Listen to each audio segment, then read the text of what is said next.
Welcome back to the David Pakman Show.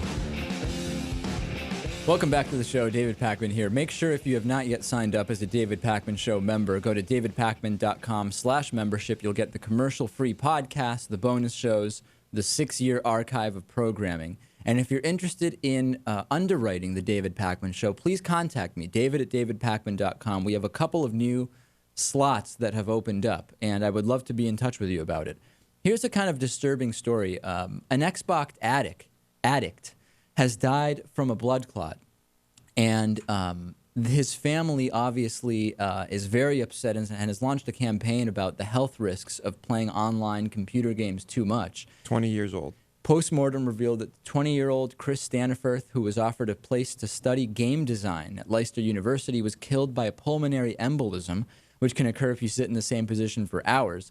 Deep vein thrombosis normally affects passengers on long-haul flights, but medical experts fear youngsters who spend too many hours glued to their consoles could also be at risk. Now, Louis, you know a lot about this because I'm not saying Louis ever had a gaming addiction, but Louis is known as a connoisseur of internet computer games. Is that fair to say? Correct. And Louis highly involved in everything from Warcraft to, I mean, what other games were there? Diablo 2 at one point, I believe it was. What were the other big ones that you were, very high level, operating at a high level on? Those are the two main ones. Yeah. Can I tell the story about the infamous bedsheet incident? Sure. There was one time where I think Louis was probably about 12 years old. And I showed up at the time at his parents' house, obviously, and the place where Louis had the computer, I guessed that it was near a window so that there was some sunlight that would get in there. And Louis could not stand to have the gaming interrupted even for a second. So I walked in there and said to his mom, where's Louis? And she said, oh, he's right over there. And I look over, and what Louis had done was he had put a bed sheet over the computer monitor and then over his head to create somewhat of a cocoon in which he could continue to game unbothered by the sunlight. Is that an accurate portrayal? 100%. And are you embarrassed about that story? No, the glare was terrible. I couldn't even see the screen. There was nothing I could do. Like this whole room, the whole wall was giant windows. And you had to continue gaming, obviously, because otherwise your level 46 Merlin would not have been able to, use the witch's brew to heal people or whatever, right? Something like that. Anyway, I couldn't see the screen, so I had to take drastic measures. Okay, but in all seriousness, many of the people that are on some of these servers clearly have a computer game addiction, right? It's pretty bad. I think the only country, that I've heard of, that actually recognizes gaming addiction as an actual addiction is South Korea. Right, and they have a lot of gamers there, right? I mean, a lot of these game servers are based there. It seems to be prevalent. Gaming's big there, and they have actual camps and programs to help with it. And I've heard a lot of horror stories about gaming addiction. I've seen some of those documentaries, yeah. I think it's a Frontline 30-minute or hour documentary about gaming addiction, and it's pretty extreme. But so now, would you say you are a recovering computer game addict, or you never were?